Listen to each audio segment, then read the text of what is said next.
mga saswang! So today is our first full day dito sa Singapore! And first course of the business mga ses ay kakain kami ng bakute! Nakakamiss, grabe naman, nakakamiss ang bakute dito sa may Singapore.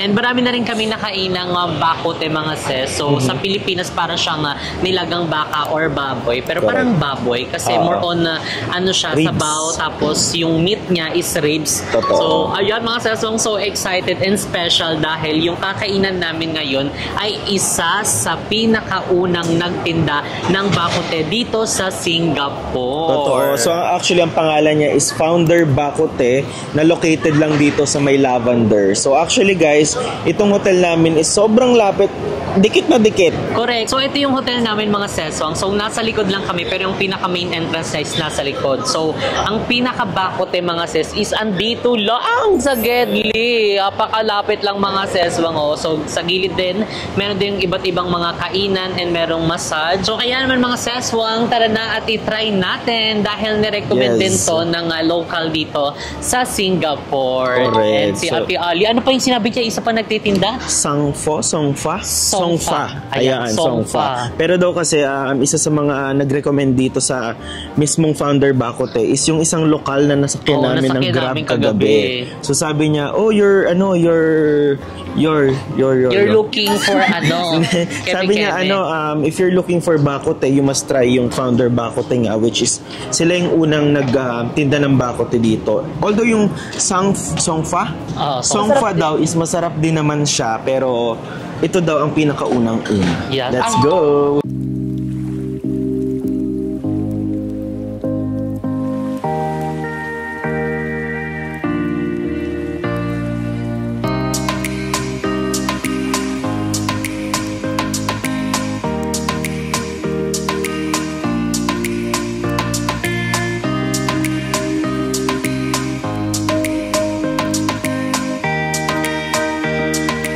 So yun mga sis, dumating na yung ating mga food. So nag-order kami dito ng lettuce with oyster sauce. Nagkakahalaga siya ng 5.80 Singaporean dollars. And syempre itong premium short ribs bakute, nagkakahalaga ng 11.50 Singaporean dollars. And ito namang Founder Bakute ay nagkakahalaga ng 9.90. So ang pinagkaiba nila mga seswang is ito is more on ribs, tapos ito naman is may isang ribs tapos dalawang laman. Crispy prawn roll, nagkakahalaga ito ng 8.90. Prawn paste chicken wings. So, ayan mga sis, syempre may dalawang rice at si Mo ay hindi nagra-rice. So, more vegetable lang siya at mga julam-julam. So, nagbigay din sila dito ng mga maanghang dahil alam niyo naman, mahilig sa maanghang ang mga tao dito. And, tadaikimasu! So, ayan mga saswang, titikman na natin ang bakute!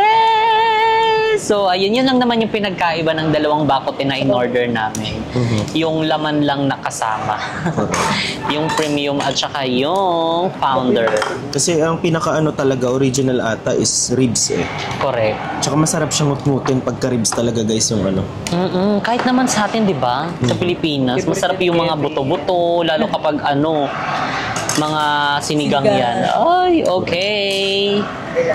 Ito din pala mga sis, yung bakute na to, pwede kang magpa-refill ng sabaw. Unli siya, libre. Unlimited, for free. Titikman na natin. Grabe yan, sarap. Sinigang level. Sarap. Sarap. Ang sarap! Nakakaloko! Yummy. Ano siya pasok siya sa panlasa ng Panlasang Pinoy, di ba? panlasang Pinoy. True. Yun din talaga yung unang umano ko sa, yung unang nasabi ko nung unang natikman ko to, pinatikim sa amin ni Ate Ali. Wala, para siyang spare ribs sa Pilipinas.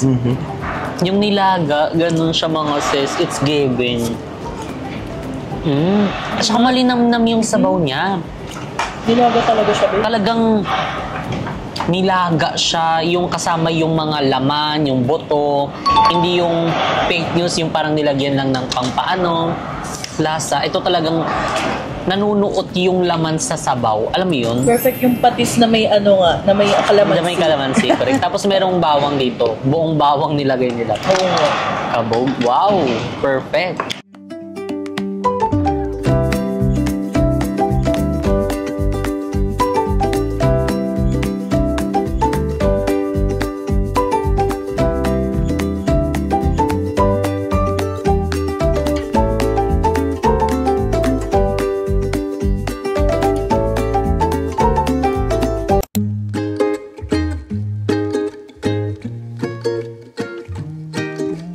So yan mga seswang, finally andito na kami sa Vivo City. And ayan mga seswang, nakakatawa dahil ay nag-reminisce, nagbabalik ang mga alaala namin dito sa Vivo City. And binilan pa kami ni Ate Ali ng Nespresso dito. So kaya parang pamilya, sabi ko parang pamilya ng Dobigot Station na yun. So anyway, kapag pupunta kayo ng Universal Studio, ang pupuntahan nyo lang is yung L3 line. So may mga ano-ano naman doon, may mga signages na dapat yung i-follow. So kaya mga seswang, tara na at pumunta ng Sentosa dahil umaambo na naman. You make me feel like I'm losing control. I've never been so high.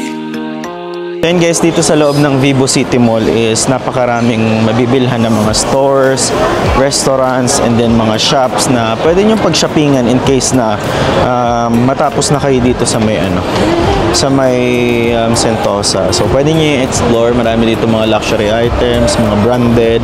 And since hindi naman tayo mag-shopping, diretso na tayo ng Sentosa.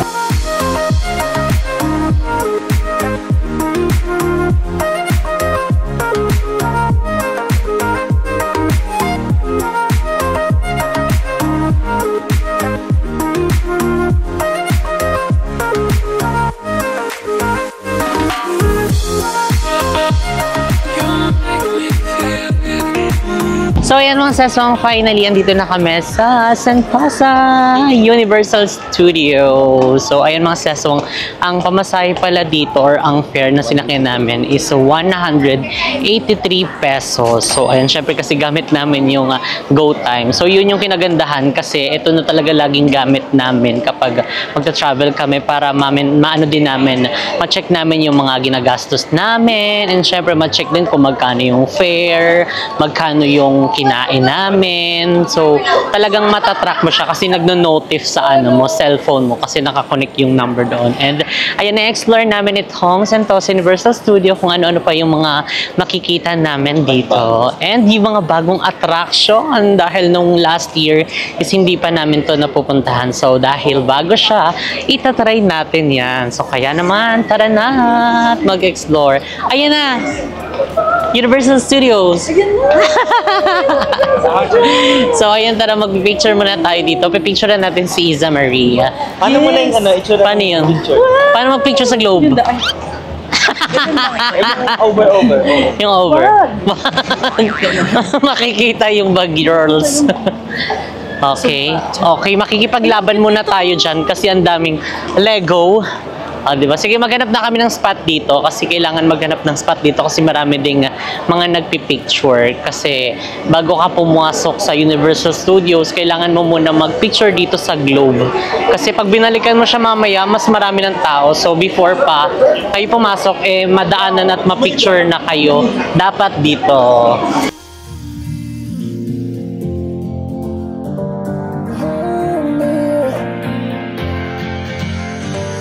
Lately I don't mind staying up till midnight. I got no complaints, nothing doesn't feel right. Every time you call me, I don't wanna keep you waiting, but on your heart. So actually guys, pwede rin kayong gumamit ng gondola or cable car. Ayan o, yan. from the city and going dito sa Sentosa. So, pwede nyo rin yan i-check sa ating Klook. Yan, syempre, gamitin nyo ang aking Klook code na Jessica Absalon Klook. Para hindi na kayo mahirapan, talagang direct na kayo hanggang dito, di ba? From city, tapos dito na kayo ibababa mismo sa Sentosa. So, ayan mga sis, nakapagpa-picture na rin kami sa famous Globe Universal Studio. Kanina medyo nahihirapan kami kumuha ng perfect spot kasi talagang paikot na po yung mga tumambay. Tsaka actually guys, perfect timing lang ang gagawin nyo in case na gusto nyo mag-picture talaga sa magandang globo na yan. So, timingan nyo lang and hopefully hindi siya umulan kasi right now medyo maambon-ambon dito eh. So, hindi na kami actually papasok sa may loob kasi it's too late dahil hanggang anong oras lang yan. I think hanggang 6 or 7 o'clock lang yung attraction na to.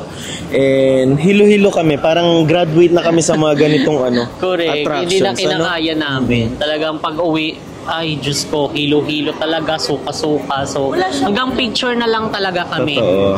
Pero, good thing dahil dito guys, sa may Sentosa, is may bago sila which is yung Harry Potter at saka yung Oceanarium. Last time na pumunta kami dito guys, is ginagawa pa siya. Ngayon guys, yung Oceanarium is dyan lang siya banda, itong area na to.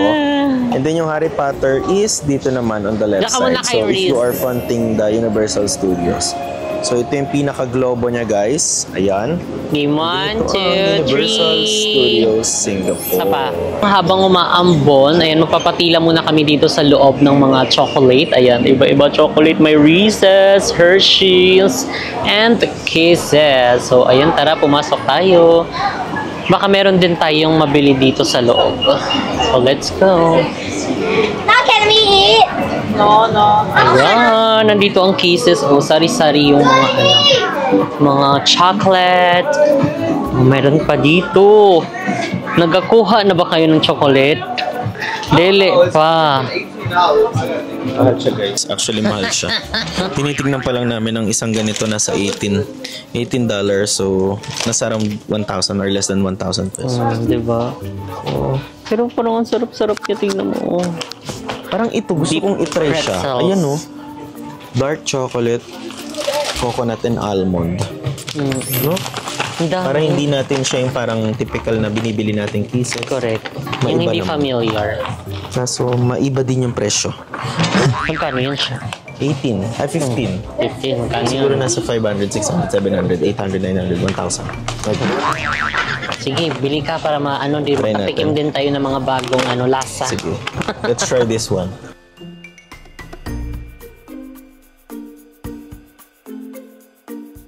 Ano sa'yo? Okay, pistachio. So, titikman natin ito. So, ang in-order ko ay pistachio. Kay mo naman?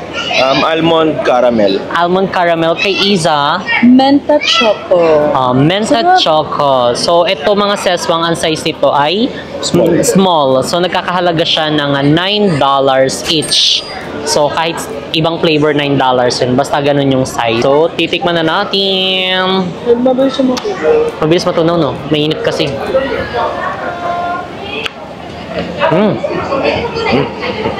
Ano? Bakit may pagka-biscuit siya? Where? Bit. Tamis. Bakit may buko din? May nyog. May nyog. Ito chocolate mint. Bakit? Parang pang Maalog. Parang pang massage. Kasi mint. Akin may nyog. May pagka-bisco.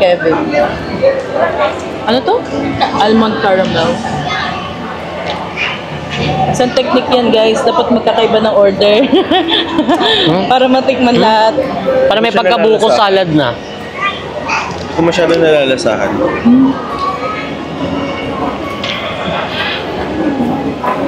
Sarap ng caramel nito.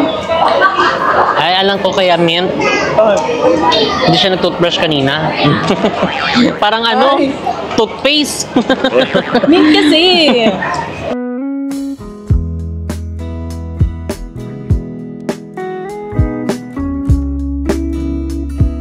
So, yun mga seswang, at tapos na namin kumain ng ice cream and medyo nangangalay na kami.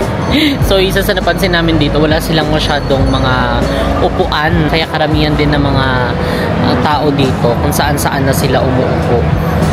Ay, nangalay kasi ako bigla. Doon ako mupo, oh. Dito ako mupo habang kumakain ng ice cream. Diyan. Pinagkasya ko lang naman yung puwet ko dito. Carry naman, ah. Antay ano naman na siya. Antay pagod naman.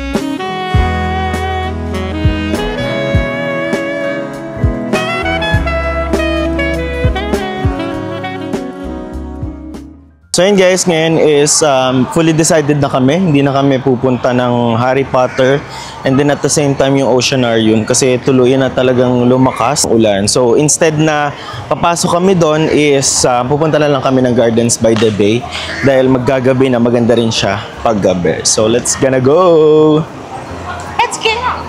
Oh, bibili tayo nito guys. Ang salted egg chips. Masarap to guys. Medyo mahal siya, $10 pero laban na. Ang chicha lang. Let's go.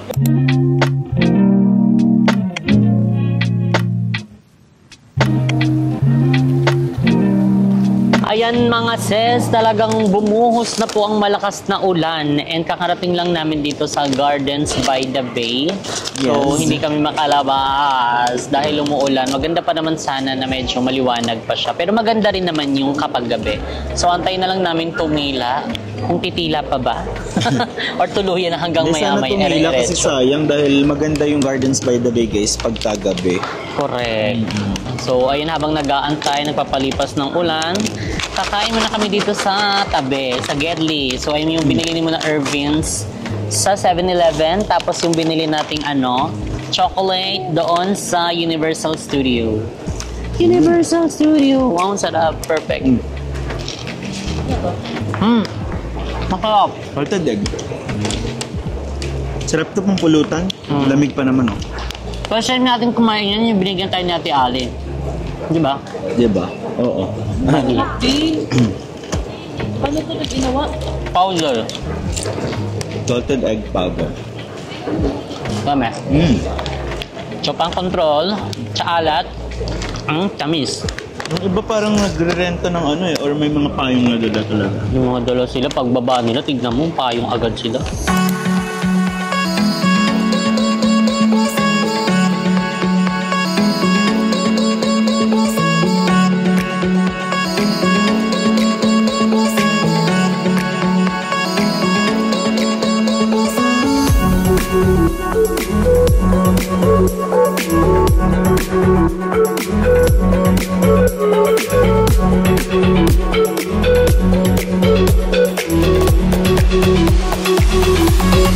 So ayan mga seswang, sad to say na hindi kami makakapunta ng Gardens by the Bay dahil walang tigil po ang ulan.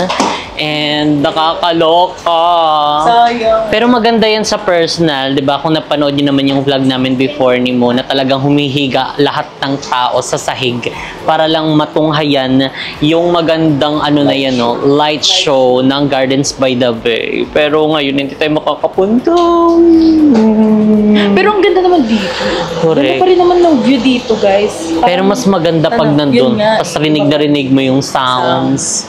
Tapos pwede kang umakyat, bumaba. Hindi nakisama ang panahon. Pero okay na yan. Everything happens for a reason. Everything happens for a reason.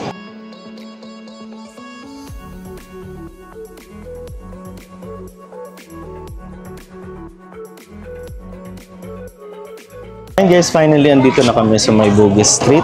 And ayun, one of the recommendation namin guys, in case na nandito kayo sa Singapore, is mamili kayo dito sa ABC Mall. So ayan guys, so dito lang yan sa may katabi ng palengke. Ayan, so pag nakita nyo itong mga palengke na to, bisitahin nyo itong ABC kasi $1 lang yung mga binibenta nila. For example, ito. Oh, di ba? Oh, yan oh, mga noodles oh. $1.75. Oh. Magkano lang siya? So, tara, bisitahin natin sa loob. Let's go. Tara mo. So, 3 for any 2. Ibig sabihin, tatlo nito for $2. Abo. Ay, Cadbury oh. Mura dito yung Cadbury oh. Cadbury Delight. So, 85 cents yung ganito guys. And then, marami din ditong mga KitKats. Ayan. Twix. Dami rin bilihan dito.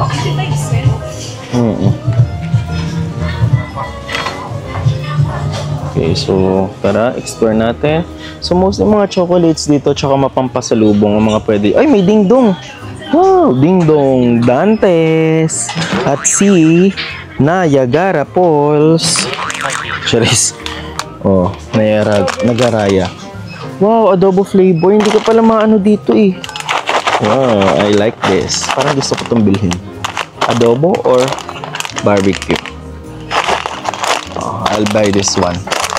The barbecue one. Actually guys, based sa mga nakikita kong presyo is super mura ng mga bilihin dito. Especially mga $1 lang, $2, $3. So, mura na rin siya. Kahit papaano. O, tignan nyo itong Tide na to. Oh. Mga pang dishwashing. Ay, dishwashing. Mga pang top load na washing machine. $3. 2.95. Diba? Di lang kami guys makabili ng mga ganyan kasi limited lang yung namin, bigat dun sa may maleta. Hindi naman kami masyadong bibili ng mga maraming pasalubong. And nagaling naman na kami dito, pero kung gusto nyo i-try guys, and dito lang yan, may Bugis Street, so katabi ng palengke. Guys, pasabog, kasi tignan nyo yung mga pabango nila, oh. $1.95 lang. Tapos meron pa mga $1. Yan, oh. The best to guys kung gusto nyo magpasalubong ng mga ganito. Okay naman din siya. Do you have toner? Wala daw. Ano ni ML to din? Mabango din naman siya. Ganito din, ha? Mababango din.